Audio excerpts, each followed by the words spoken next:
Сәлем достар, қош келдіңіздер менің YouTube каналыма. Бүгін мен сырники шоколадным глазури дайындаймыз. Тез әрі оңай, әрі дәмді.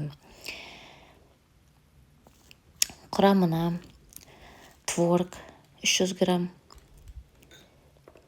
жұмсартылған сары май 50 грамм,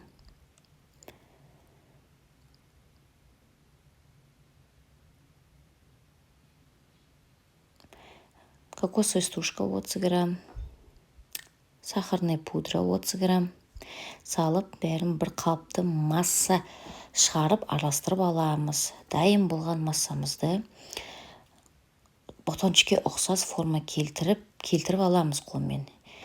Одан дайын болған массамызды 20 минутқа морозин тоңазытқышқа қоямыз. Әрмен қарай 2 плиточный шоколадымызды алып, водяной баняда ертіп аламыз. Еріген үстіне 40 мг сұйық май және де өзіңізге ұнайтын орехымызды салып араластырып аламыз.